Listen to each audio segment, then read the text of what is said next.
9. No more of talk where God or angel guest with man is with his friend, familiar used to sit indulgent, and with him partake rural repast, permitting him the while venial discourse unblamed. I now must change those notes to tragic, foul distrust, and breach disloyal on the part of man, revolt and disobedience.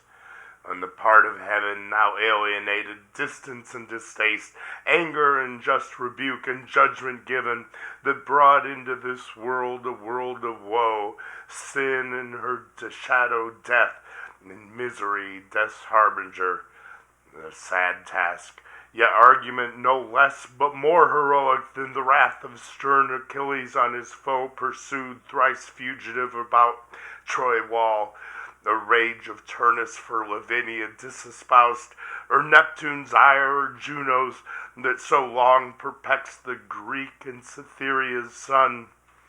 If answerable style I can obtain of my celestial patroness, who deigns her nightly visitation unimplored, and dictates to me slumbering, or inspires easy my unpremeditated verse, since first this subject for heroic song pleased me long choosing and beginning late, not sedulous by nature to indite wars, hitherto the only argument heroic deemed, chief maestry to dissect with long and tedious havoc fabled night and battles feigned, the better fortitude of patience and heroic martyrdom unsung, or to describe races and games, or tilting furniture, and blazoned shields, and presses quaint, caparisons and steeds, bases and tinsel trappings, gorgeous knights at jousts and tournament, then marshalled feasts served up in hall with sewers and seneschals, the skill of artifice or office mean, not that which justly gives heroic name to person or to poem. Me of these, not skilled nor studious, higher argument remains, sufficient of itself to raise that name, unless of age too old, or cold climate, or years damp my intended wing depressed, and much they may, if all be mine, not hers who brings it nightly to my ear. The sun was set, and after him the star of Hesperus, whose office is to bring twilight upon the earth, short arbiter twixt day and night, and now from end to end night's hemisphere had veiled the horizon round, when Satan, who late fled before the threats of Gabriel out of Eden, now improved in meditated fraud and malice, bent on men's destruction, maugre what might hap heavier on himself, fearless returned. By night he fled, and at midnight returned from compassing the earth, cautious of day, since Uriel, regent of the sun, descried his entrance, and forewarned the cherubim that kept their watch. Thence, full of anguish driven, the space of 7 continued nights he rode with darkness, thrice the equinoctial line he circled, 4 times crossed the car of night from pole to pole, traversing each color. On the 8th returned, and on the coast diverse from entrance or cherubic watch, by stealth found unsuspected way. There was a place, not now, though sin not time for first wrought the change, where Tigris at the foot of paradise into a gulf shot underground, till part rose up a fountain by the tree of life, in which the river sunk, and with it rose Satan involved in rising mist, then sought where to lie hid. Sea he had searched, and land from Eden over Pontus, and the pool Metis, up beyond the river Ob, downward as far as Antarctic, then in length west from Orontes to the ocean barred at Darien, thence to the land where flows Ganges and Indus. Thus the orb he roamed with narrow search, and with inspection deep considered every creature, which of all most opportune might best serve his wiles, and found the serpent, subtlest beast of all the field. Him after long debate Irresolute of thoughts revolved, his final sentence chose fit vessel, fittest imp of fraud, in whom to enter, and his dark suggestions hide from sharpest sight. For in the wily snake, whatever slights none would suspicious mark, is from his wit and native subtlety proceeding, which in other beasts observed doubt might beget of diabolic palpable power, active within beyond the sense of brute. Thus he resolved, but first from inward grief his bursting passion into plaints thus poured. O earth, how like to heaven, if not preferred more justly, seat worthier of gods, is built with second thoughts, reforming what was old. For what god after better, worse would build? Terrestrial heaven, danced around by other heavens that shine, yet bear their bright officious lamps, light above light, for thee alone, as seems, in thee concentring all their precious beams of sacred influence. As God in heaven is center, yet extends to all, so thou, centering, receives from all those orbs. In thee, not in themselves, all their known virtue appears productive, and the herb, plant, and nobler birth of creatures animate with gradual life of growth, sense, reason, all summed up in man. With what delight could I have walked thee round, if I could joy in aught sweet interchange of hill and valley, rivers, woods, and plains, now land, now sea, and shores with forest crowned, rocks, dens, and caves. But I in none of these found a place of refuge. And the more I see pleasures about me, so much more I feel torment within me, as from the hateful siege of contraries. All good to me becomes bane, and in heaven much worse would be my state. But neither here seek I, nor in heaven to dwell, unless by meistering heaven supreme. Nor hope to be myself less miserable by what I seek, but others to make such as I, though thereby worse to me redound. For only in destroying I find ease to my relentless thoughts, and him destroyed or won to what may work as utter loss, for whom all this was made, all this will soon follow, as to him linked in weal or woe. In woe, then, that destruction wide may range, to me shall be the glory sole among the infernal powers, in one day to have marred what he almighty styled 6 nights and days continued making, and who knows how long before it been contriving, though perhaps not longer than since I in one night freed from servitude and glorious well nigh half the angelic name, and thinner left the throng of his adorers. He to be avenged, and to repair his numbers thus impaired, whether such virtues spent of old now failed more angels to create, or if they at least are his created, nor despite us more, determined to advance into our room a creature formed of earth, and him endow, exalted from so base original, with heavenly spoils, our spoils. What he decreed he effected. Man he made, and for him built magnificent this world, then earth his seat, him Lord pronounced. No indignity subjected to his service angel wings, and flaming ministers to watch and tend their earthly charge. Of these the vigilance I dread, and to elude thus wrapped in mist of midnight vapor glide obscure, and pry in every bush and brake, where hap may find the serpent sleeping, and whose mazy folds to hide me in the dark intent I bring. O foul descent, that I, who erst contended with gods to sit the highest, now constrained into a beast, and mixed with bestial slime, this essence to incarnate and brute, that to the height of deity aspired. But what will not ambition and revenge descend to? Who aspires must down as low as high he soared, obnoxious first or last to basest things. Revenge, at first though sweet, bitter ere long back on itself recoils. Let it, I reck not, so at light well aimed, since higher I fall short, on him who next provokes my envy. This new favored of heaven, this man of clay, son of respite, who must to more despite the Maker raised from dust. The spite then with spite is best repaid. And so saying, through each thicket dank or dry, like a black mist low creeping, he held on his midnight search, where soonest he might find the serpent. Him fast sleeping soon he found in labyrinth of many a round self-rolled, his head the midst, well stored with subtle wiles. Yet not in horrid shade or dismal den, nor nocent yet, but on the grassy herb, fearless unfeared he slept.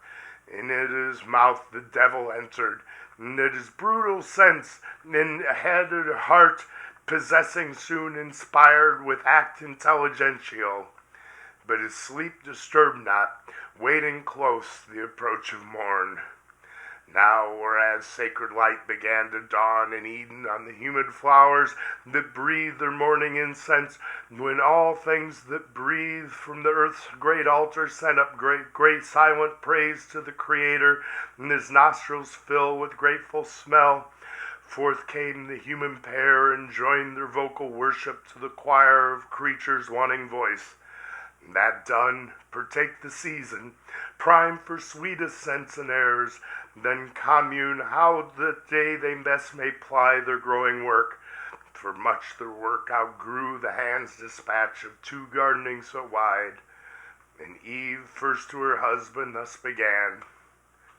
Adam, well may we labor still to dress this garden, still to tend to plant herb and flower, our task pleasant and joined. But till more hands aid us, the work under our labor grows, luxurious by restraint. What we by day lop overgrown or prune or proper bind, one night or two with wanton growth derides tending to wild. Thou therefore now advise or hear what to my mind first thoughts present.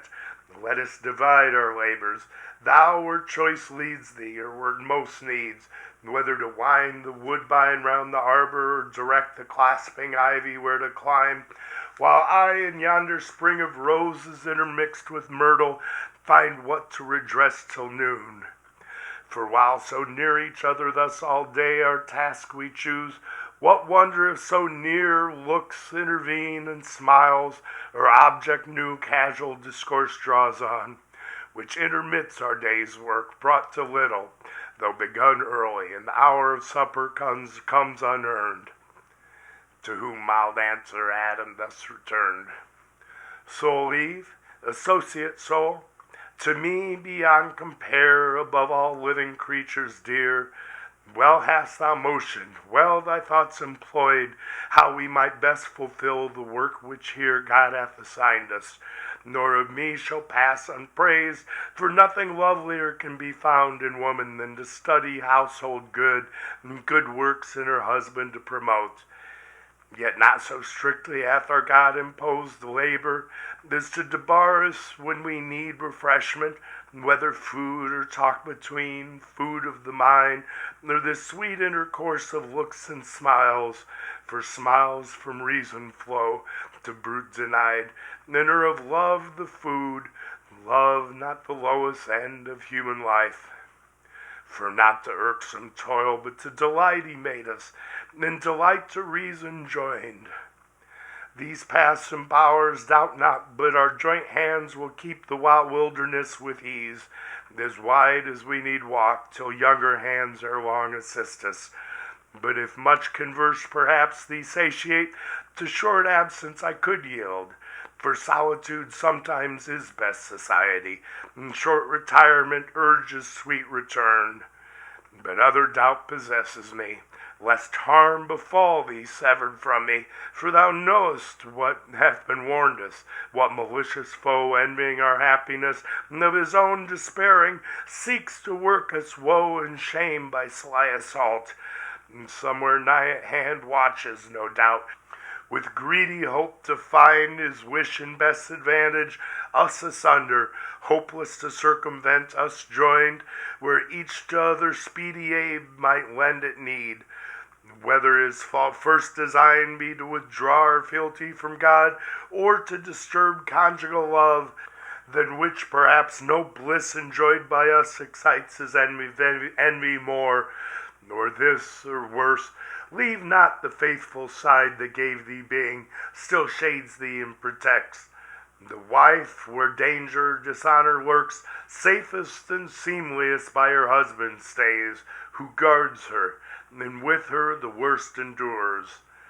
To whom the virgin majesty of Eve, as one who loves and some unkindness meets, with sweet austere composure just replied, offspring of heaven and earth, and all earth's Lord, that such an enemy we have, who seeks our ruin, both by thee informed I learn, and from the parting angel overheard, as in a shady nook I stood behind, just then returned at shut of evening flowers.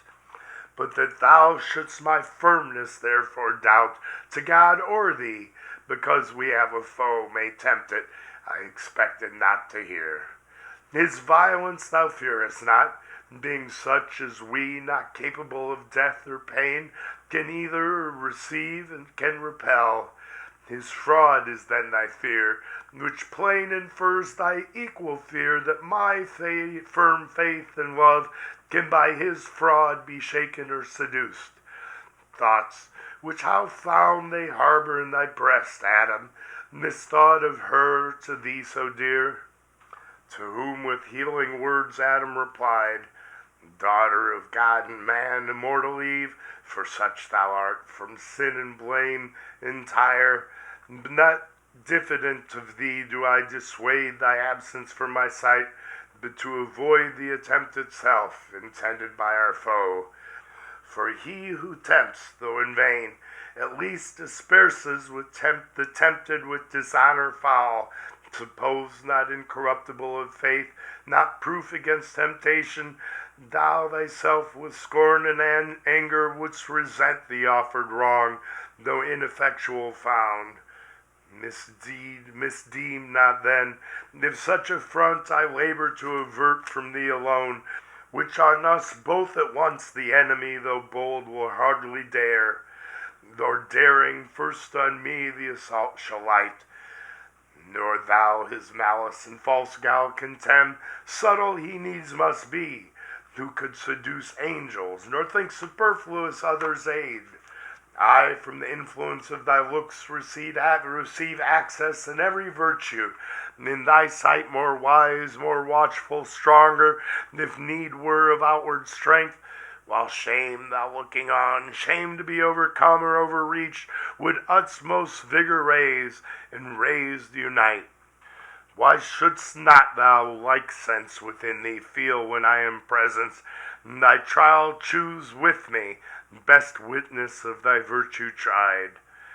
So spake domestic Adam in his care and matrimonial love, but Eve, who thought less attributed to her faith sincere, thus her reply with accents sweet renewed. If this be our condition, thus to dwell in narrow circuit straitened by a foe, subtle or violent, we not endued single with like defense wherever met, how are we happy, still in fear of harm? But harm precedes not sin, only our foe tempting affronts us with his foul esteem of our integrity. His foul esteem sticks no dishonor on our front, but turns foul on himself. Then wherefore shunned or feared by us? Or rather double honor gain from his surmise prove false, find peace within, favor from heaven, our witness from the event. And what is faith, love, virtue, unassayed, alone, without exterior help sustained? Let us not then suspect our happy state, left so imperfect by the Maker wise, as not secured as single or combined. Frail is our happiness, if this be so, and Eden were no Eden thus exposed. To whom thus Adam fervently replied, The woman best of all things as the will of God ordained them, his creating hand nothing imperfect or deficient left of all that he created, much less man, nor aught that might his happy state secured from outward force. Within himself the danger lies, yet lies within his power.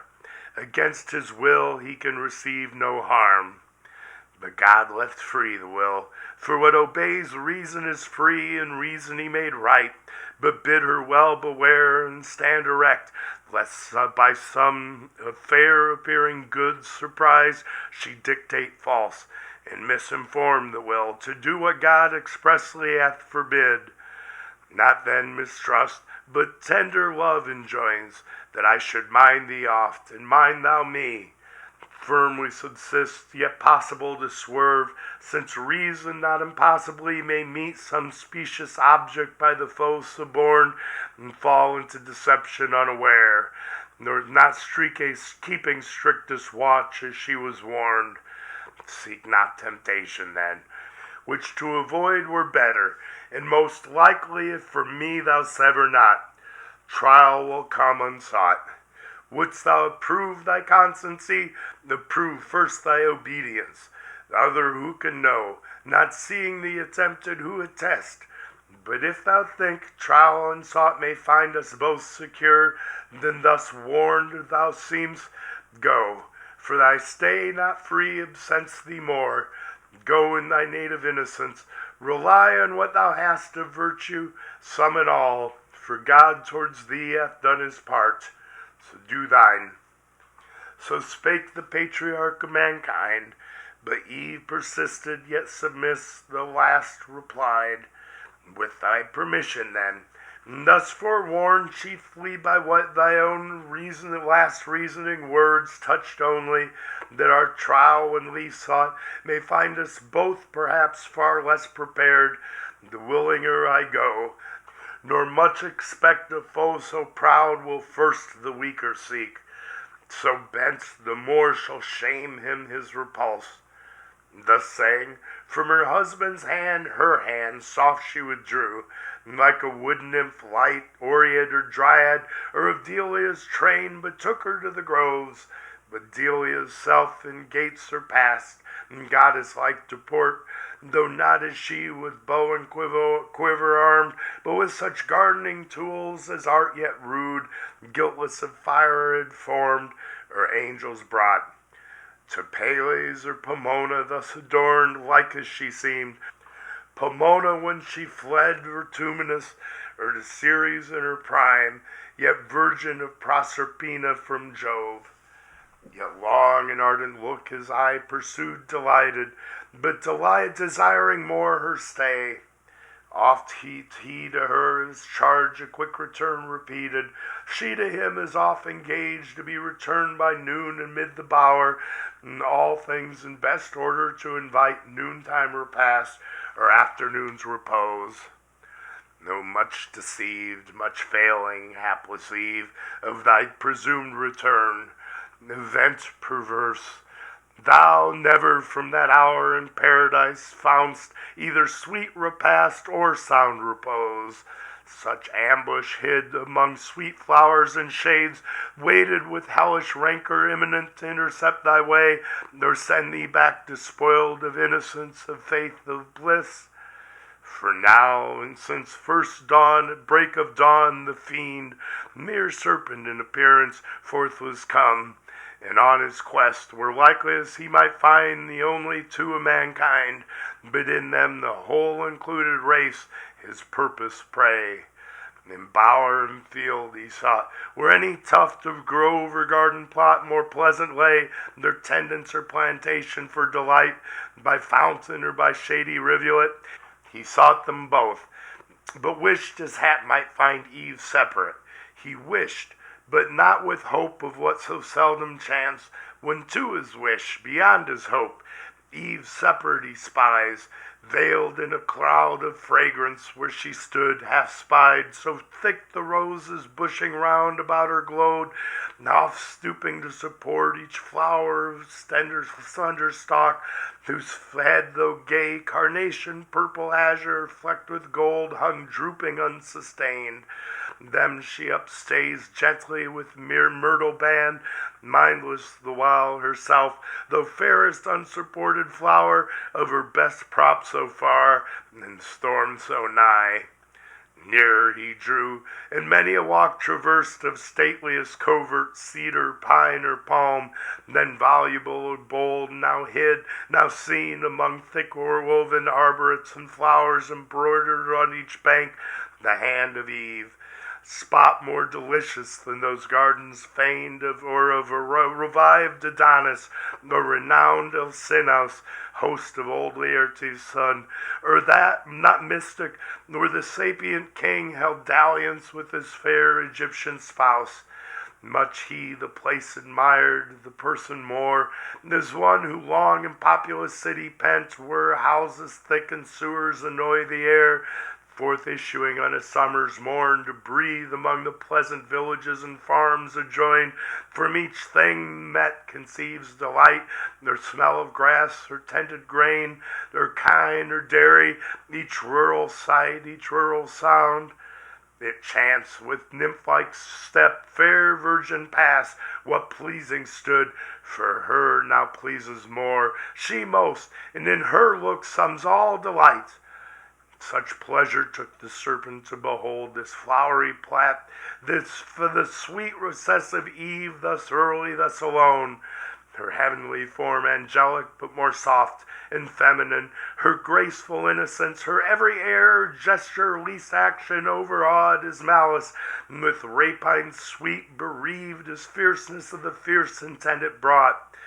That space the evil one abstracted stood from his own evil, and for the time remained stupidly good, of enmity disarmed, of guile, of hate, of envy, of revenge. But the hot hell that always in him burns, though in mid-heaven, soon ended his delight, and tortures him now more, the more he sees of pleasure not for him ordained. Then soon fierce hate he recollects, and all his thoughts of mischief gratulating thus excites. Thoughts, whither have you led me? That with sweet compulsions thus transported to forget what hither brought us, hate, not love, nor hope of paradise for hell, hope here to taste of pleasure, but all pleasure to destroy, save what is in destroying, other joy to me is lost.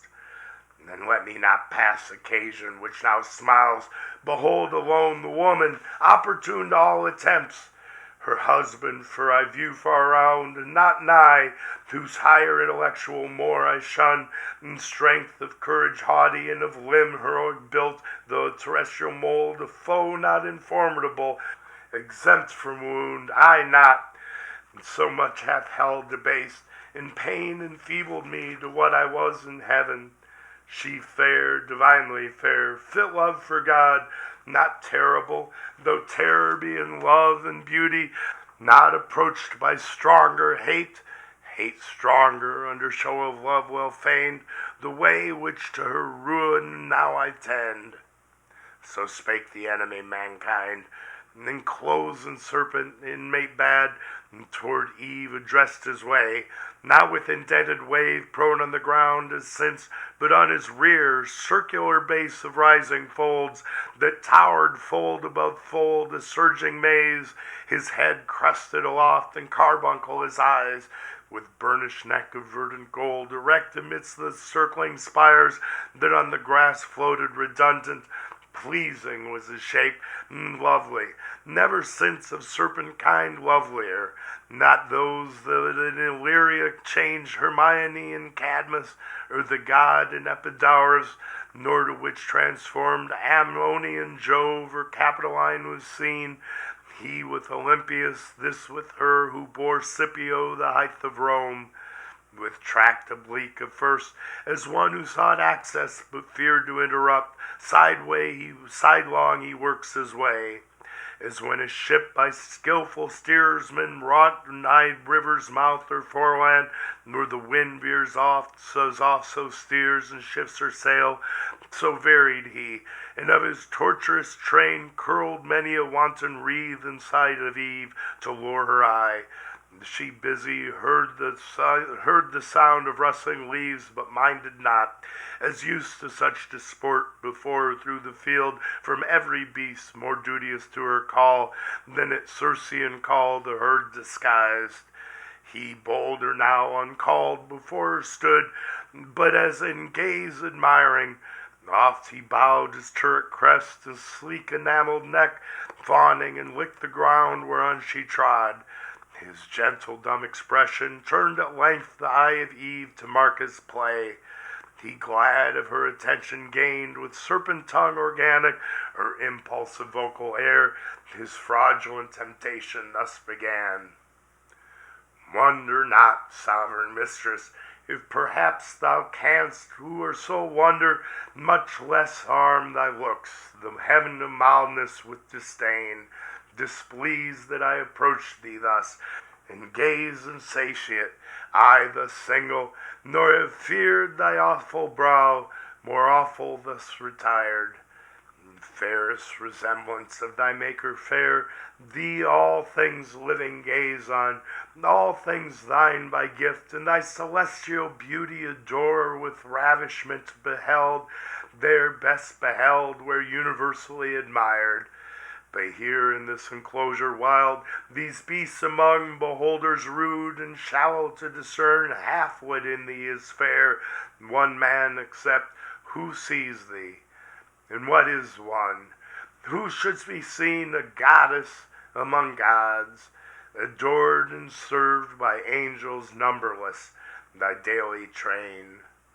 So glows the tempter, and his proem tuned into the heart of Eve as words made way, though at the voice much marveling.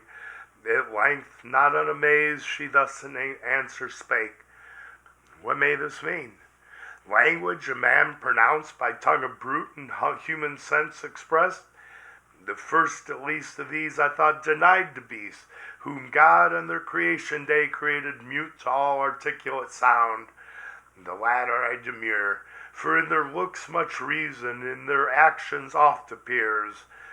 Thee, serpent, subtlest beast of all the field I knew, but not with human voice endued. Redouble then this miracle, and say, how camest thou speakable of mute, and how to me so friendly grown above the rest of brutal kind, that daily are in sight? Say, for such wonder claims attention due. To whom the guileful tempter thus replied, Empress of this fair world, resplendent Eve, easy to me it is to tell thee all what thou commandst, and right thou shouldst be obeyed. I was at first as other beasts that gaze the trodden herb, of abject thoughts and low, as was my food, nor aught but food discerned or sex, and apprehended nothing high, till on a day roving the field I chanced a goodly tree far distant to behold, loaden with fruit of fairest colors mixed, ruddy and gold. I nearer drew to gaze, when from the boughs a savory odor blown, grateful to appetite, more pleased my sense than smell of sweetest fennel, nor the teats of ewe or goat dropping with milk at even, unsucked of lamb or kid that tend their play. To satisfy the sharp desire I had of tasting those fair apples, I resolved not to defer. Hunger and thirst at once, powerful persuaders, quickened at the scent of that alluring fruit, urged me so keen. About the mossy trunk I wound me soon, for high from ground the branches would require thy utmost reach or atoms. Round the tree all the other beasts that saw, with like desire, longing, and envying stood, but could not reach. Amid the tree now got, where plenty hung, tempting so high, to pluck and eat my fill I spared not. For such pleasure till that hour at feed or fountain never have I found.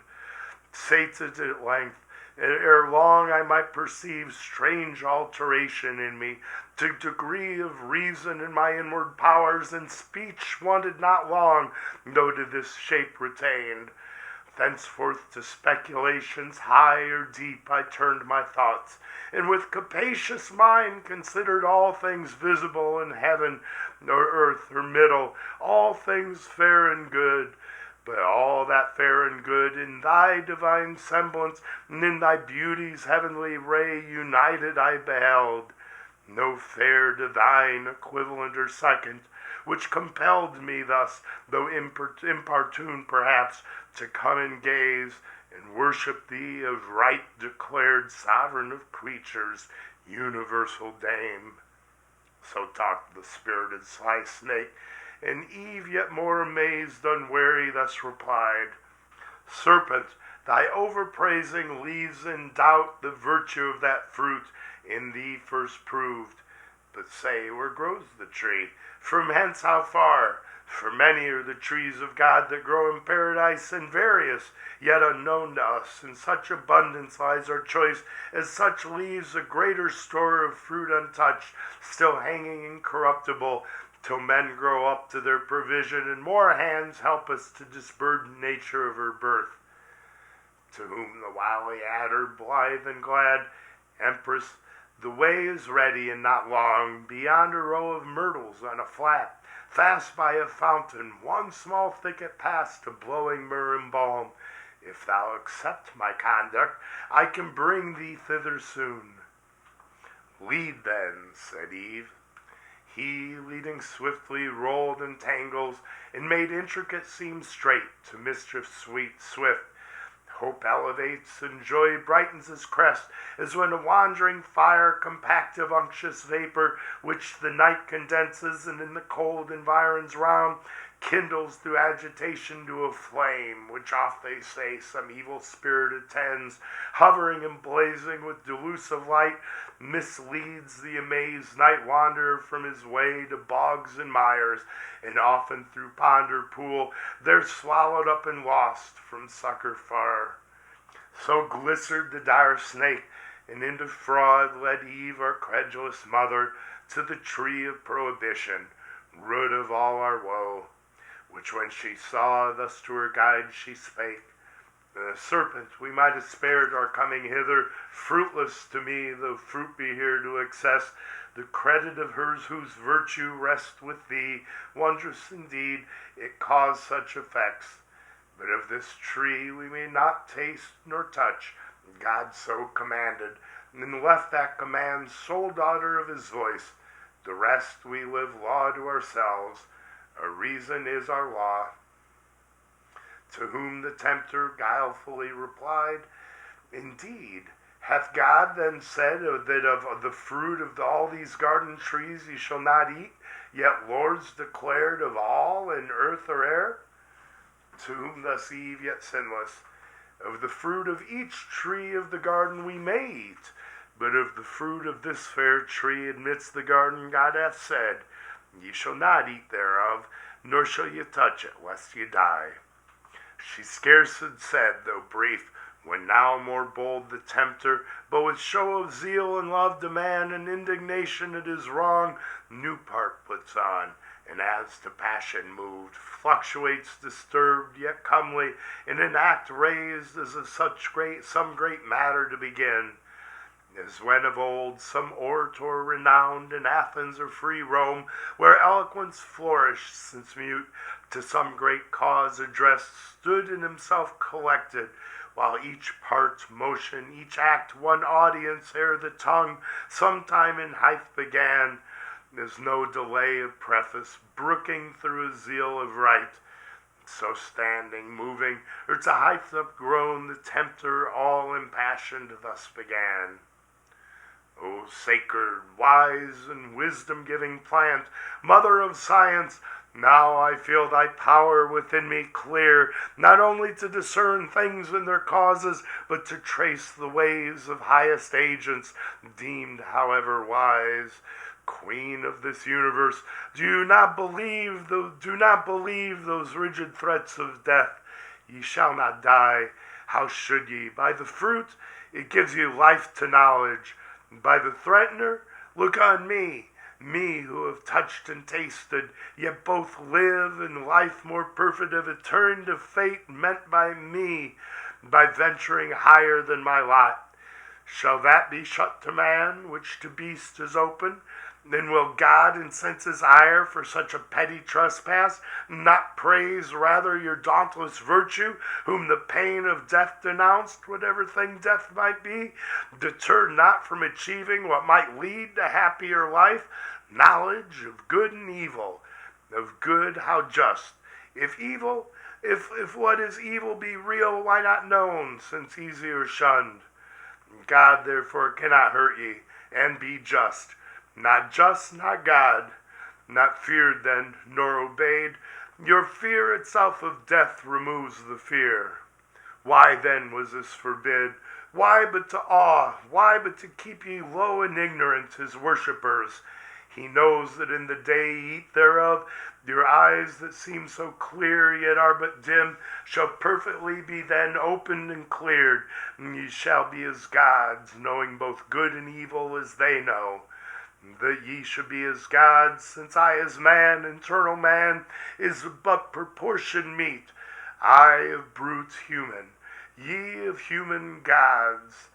So shall ye die, perhaps, by putting off human, to put on gods, death to be wished, though threatened, which no more than this can bring.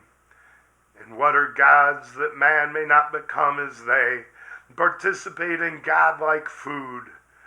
The gods are first, and that advantage use in our belief that all from them proceeds. I question it, for this fair earth I see, warmed by the sun, producing every kind, them nothing. If they all things, who enclose knowledge of good and evil in this tree, that whoso eats thereof forthwith attains wisdom without their leave, wherein lies the offense, that man should thus attain to know? What can your knowledge hurt him, or this tree impart against his will, if all be his? Or is it envy? And can envy dwell in heavenly breasts? These, and many more causes import your need of this fair fruit. God is humane. Reach then, and freely taste.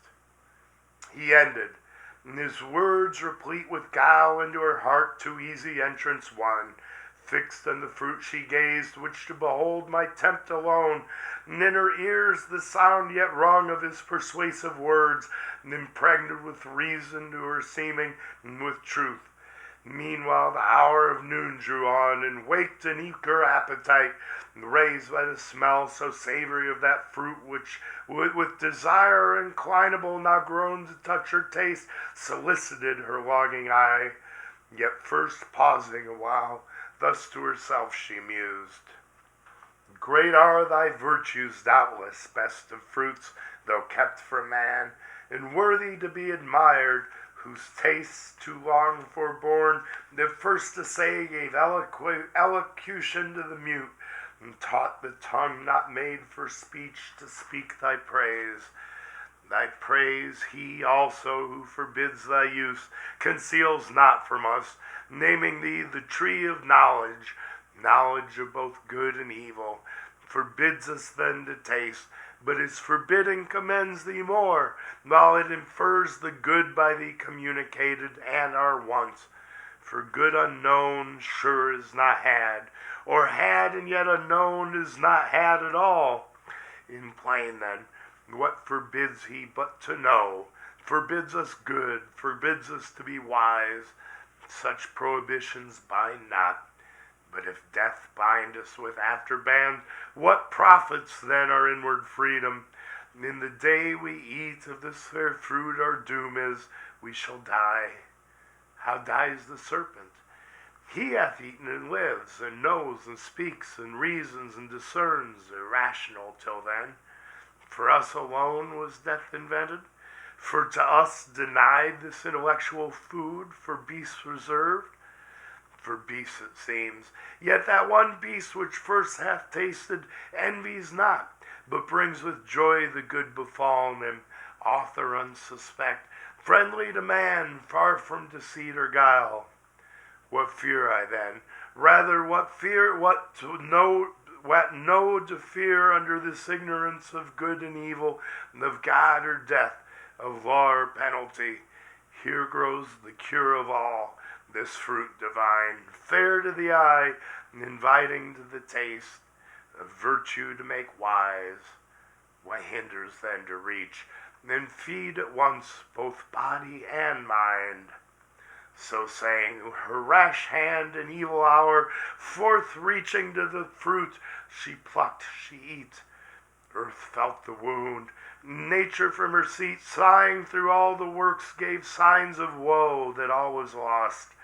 Back to the thicket slunk the guilty serpent, and well might, for Eve, intent now wholly on her taste, naught else regarded, such delight till then as seemed in fruit she never tasted, whether true or fancied so, though expectation high of knowledge, nor was Godhead from her thought. Greedily she engorged without restraint, and knew not eating death, satiate at length, and heightened as with wine, jocund and boon, thus to herself she pleasingly began.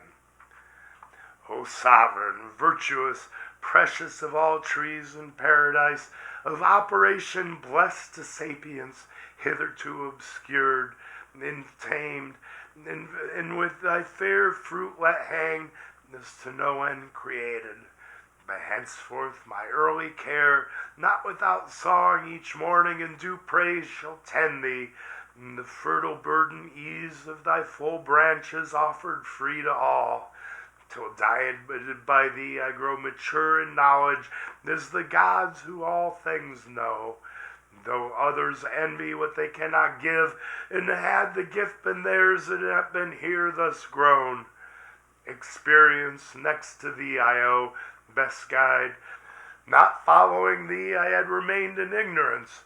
Thou open'st God's wisdom's way, and giv'st access, though secret she retire. And I perhaps am secret. Heaven is high, high and remote to see, from thence distinct each thing on earth. From other care perhaps may have diverted from continual watch our great forbidder, safe with all his spies about him. But to Adam in what sort shall I appear? Shall I to him make known as yet my change, and give him to partake full happiness with me? Or rather not. But keep the odds of knowledge in my power without co-partner, so to add what once in female sex, the more to draw his love, and render me more equal, and perhaps a thing not undesirable, something superior, for inferior who is free. This may be well. But what if God have seen, and death ensue? Then I shall be no more, and Adam wedded to another Eve shall live with her, enjoying I extinct. The death to think. Confirm then I resolve, Adam shall share with me in bliss or woe. So dear I love him, that with him all deaths I could endure, without him live no life. So saying, from the tree her steps she turned, but first low reverence done as to the power that dwelt within, whose presence had infused in the plant's sciential sap, derived from nectar, drink of gods.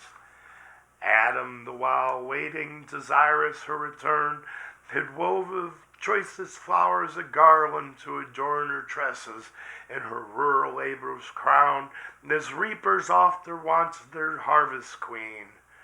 Great joy he promised to his thoughts, and new solace in her return so long delayed. Yet oft his heart, divine of something ill, misgave him. He the faltering measure felt, and forth to meet her went.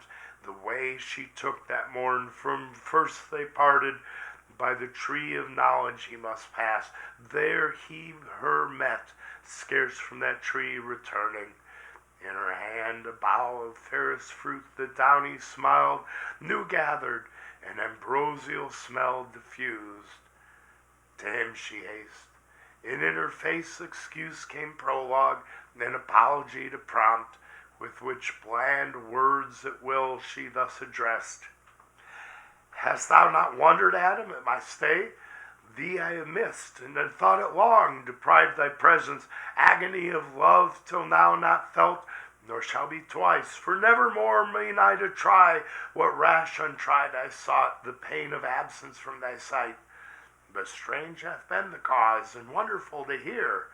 This tree is not, as we are told, a tree of danger tasted, nor to evil unknown opening the way, but of divine effect to open eyes, and make them gods who taste, and hath been tasted such, that serpent wise are not restrained as we, nor not obeying hath eaten of the fruit, and is become not dead as we are threatened, but henceforth endued with human voice and human sense, and reasoning to admiration, and with me persuasively hath so prevailed that I have also tasted, and have also found the effects to correspond. Opener mine eyes, dim erst to dilated spirits, ampler heart, and growing up to Godhead, which for thee chiefly I sought, without thee can despise. For bliss, as thou hast part, to me is bliss, tedious, unshared with thee, and odious soon. Thou therefore also taste, the equal lot may join us, equal joy is equal love, lest thou not tasting different degree disjoin us, nigh then too late renounce deity for thee, when faith will not permit. Thus Eve with countenance blithe her story told, but in her cheek distemper flushing glowed. And on the other side Adam, soon as he heard the fatal trespass done by Eve, amazed, astonished, stood and blank, while horror chill ran through his veins, and all his joints relaxed. From his slack hand the garland wreathed for Eve down dropped, and all the faded roses shed. Speechless he stood and pale, till thus at length, first to himself he inward silence broke. No fairest of creation, last and best of all God's works, creature in whom excelled whatever to sight or thought be formed, holy, divine, good, amiable, or sweet, how art thou lost? How on a sudden lost, defaced, deflowered, and now to death devote? Rather, how hast thou yielded to transgress the strict forbiddance, how to violate the sacred fruit forbidden? Some cursed fraud of enemy hath beguiled thee, yet unknown, and me with thee hath ruined. For with thee certain my resolution is to die. How can I live without thee? How forgo thy sweet converse and love so dearly joined, to live again in these wild woods forlorn? Should God create another Eve, and I another rib afford, yet loss of thee would never from my heart. No, no, I feel the link of nature draw me, flesh of flesh, bone of my bone thou art, and from thy state mine never can be parted, bliss or woe. So having said, as one from sad dismay recomforted, and afterthoughts disturbed, submitting to what seemed remediless, thus in calm mood his words to Eve he turned. Bold deed thou hast presumed, adventurous Eve, and peril great provoked. Who thus hath dared, had it only been coveting to eye the sacred fruit, sacred to abstinence, much more to taste it under ban to touch. But past who can recall, or done undo, not God omnipotent nor fate, yet so perhaps thou shalt not die. Perhaps the fact is not so heinous now, for tasted fruit, profaned first by the Spirit, by him first made common and unhallowed ere our taste, nor yet on him found deadly, he yet lives, as thou saidst, and gains to live as man, higher degree of life, an inducement strong to us, as likely tasting to attain proportional assent, which cannot be but to be gods, or angels, demigods. Nor can I think that God, creator wise, though threatening, will in earnest so destroy us as prime creatures, dignified so high, set over all his works, which in our fall for us created, needs with us must fail, dependent made. So God shall uncreate, be frustrate, do undo, and labor lose. Not well conceived of God, who though his power creation could repeat, yet would be loath us to abolish, lest the adversary triumph and say, fickle their state whom God most favors, who can please him long? Me first he ruined, now mankind, whom will he next? Matter of scorn, not to be given the foe. However, I with thee have fixed my lot, certain to undergo like doom. If death consort with thee, death is to me as life. So forcible within my heart I feel the bond of nature draw me to my own in thee, for what thou art is mine.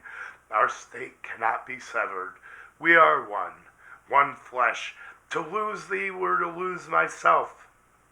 So Adam, and thus Eve to him replied, O glorious trial of exceeding love, illustrious evidence, example high, engaging me to emulate, but short of thy perfection, how shall I attain, Adam, from whose dear side I boast me sprung?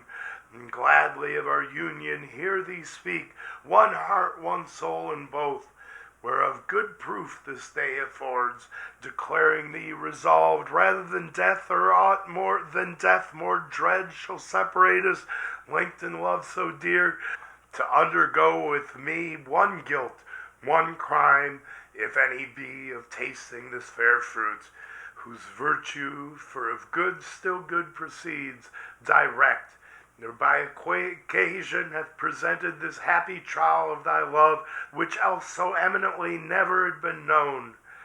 Were it, I thought, death menaced would ensue this my attempt, I would sustain alone the worst, and not persuade thee, rather die deserted, than oblige thee with a fact pernicious to thy peace, chiefly assured remarkably so late of thy so true, so faithful love unequalled.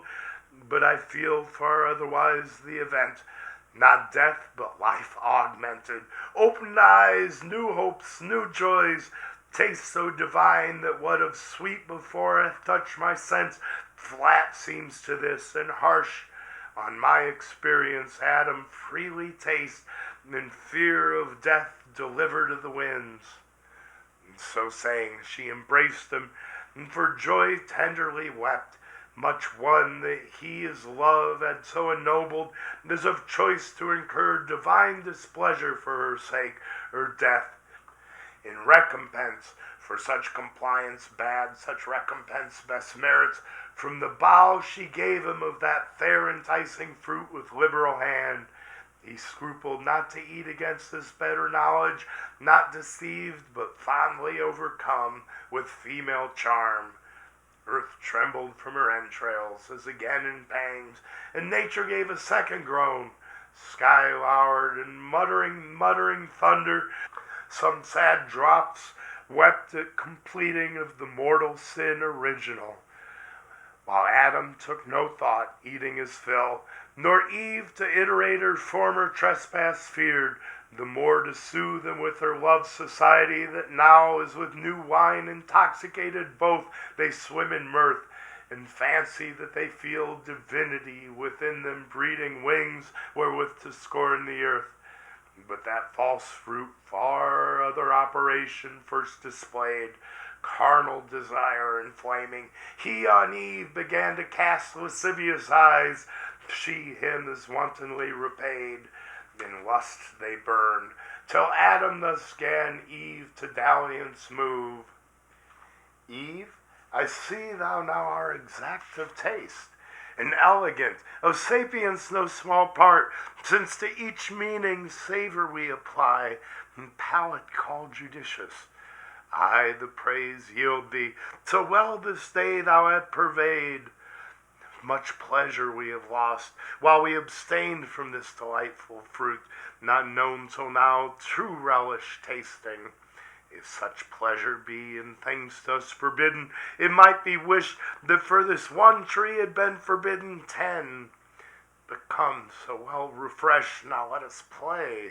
And meet is as after such delicious fare, for never did thy beauty, since the day I first saw thee and wedded thee, adorned with all perfections, so inflame my sense with ardor to enjoy thee.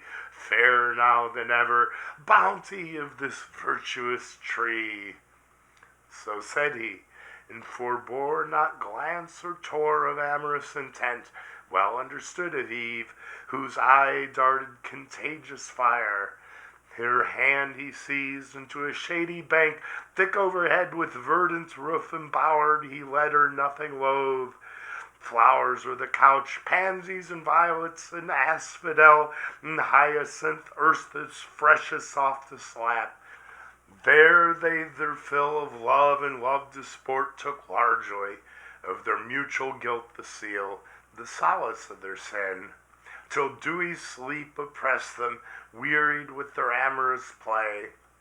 Soon as the force of that fallacious fruit, with the exhilarating vapor bland about their spirits had played, and inmost powers made air, was now exhaled, and grosser sleep bred of unkindly fumes, with conscious dreams uncumbered, now had left them. Up they rose as from unrest, and each other viewing, soon found their eyes how opened, and their minds how darkened.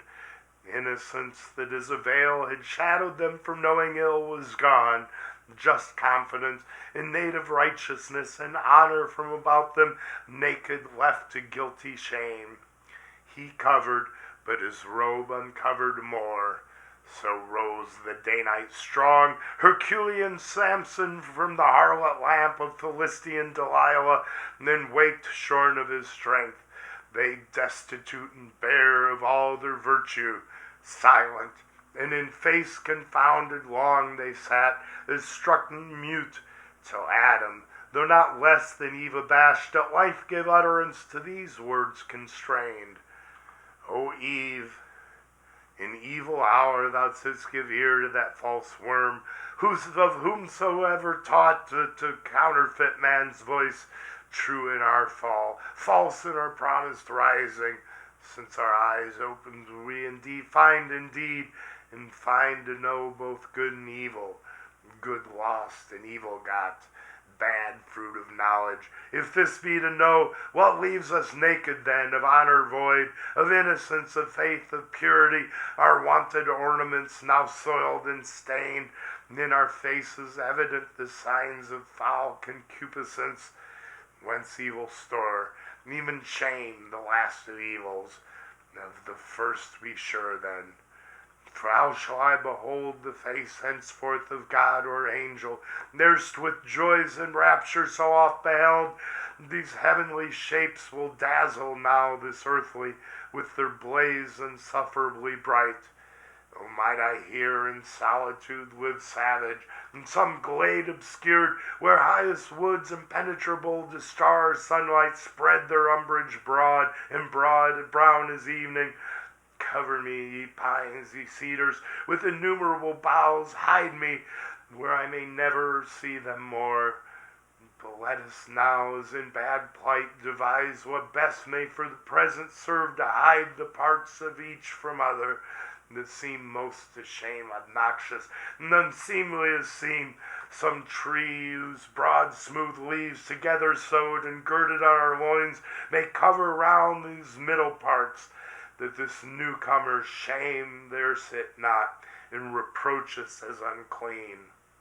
So counseled he, and both together went into the thickest wood, where soon they chose the fig tree, not that kind for fruit renowned, but such as this day to Indians known in Malabar, their Deccan spread her arms, branching so broad and long, that in the ground the bended twigs take root, and daughters grow about the mother tree, a pillared shade high overarched and echoing walks between. There oft the Indian herdsman, shunning heat, shelters in cool, and tends his pasturing herds as loopholes cut through thickest shade. Those leaves they gathered, broad as Amazonian targe, and with what skill they had together sewed to gird their waist, vain covering if to hide their guilt and dreaded shame. Oh, how unlike to that first naked glory! Such of late Columbus found the American, so girt with feathered cincture, naked else and wild among the trees on isles and woody shores, thus fenced, and as they thought their shame in part covered, but not at rest or ease of mind, they sat them down to weep. Not nor only tears rained at their eyes, but high winds worse within began to rise. High passions, anger, hate, mistrust, suspicion, discord, and shook sore their inward state of mind.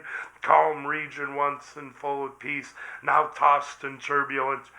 For understanding ruled not, and the will heard not her lore, both in subjection now to sensual appetite, who from beneath usurping over sovereign reason claimed superior way. From thus distempered breast Adam, estranged in look and altered style, speech intermitted thus that Eve renewed. Wouldst thou had hearkened to my words, and stayed with me, as I besought thee, when that strange desire of wandering this happy morn, I know not whence, possessed thee, we had then remained still happy, not as now, despoiled of our good, shamed, naked, miserable. Let none henceforth seek needless cause to approve the faith they owe, but earnestly they seek such proof conclude, they then begin to fail. To whom soon moved the touch of blame thus Eve, what words have passed thy lips, Adam severe? Imputest thou that to my default, or will of wandering, as thou callest it, which who knows but might as ill have happened thou being by, or to thyself perhaps? Hadst thou been there, or here the attempt, thou couldst not have discerned fraud in the serpent, speaking as he spake, nor ground of enmity between us known, why he should mean me ill, or seek to harm. Was I to have never parted from thy side, as good have grown there still, lifeless rib? Being as I am, why didst thou not the head command me absolutely not to go, going into such danger as thou saidst? Too facile then didst thou not much gainsay, nay didst permit, approve, and fair dismiss. Hadst thou been firm and fixed in thy dissent, neither had I transgressed, nor thou with me. To whom thus first incensed Adam replied, Is this the love? Is this the recompense of mine to thee, and grateful Eve, expressed immutable when thou wert lost, not I, who might have lived, enjoyed immortal bliss, yet willingly chose rather death with thee? Am I now upbraided as the cause of thy transgressing? Not enough severe, it seems, in thy restraint. What could I more? I warned thee, I admonished thee, foretold the danger and the lurking enemy that lay in wait. Beyond this had been force, and force upon free will hath here no place. But confidence then bore thee on, secure either to meet no danger, to find matter of glorious trial. And perhaps I also erred in overmuch admiring what seemed in thee so perfect, that I thought no evil durst to tempt thee. But I rue that error now, which has become my crime, and thou the accuser. Thus it shall befall him who to worth in woman over trusting lets her will rule. Restraint she will not brook, and left to herself, if evil thence ensue, she first his weak indulgence will accuse. Thus they in mutual accusation spent the fruitless hours, but neither self-condemning, and of their vain contest appeared no end. The end of the 9th book.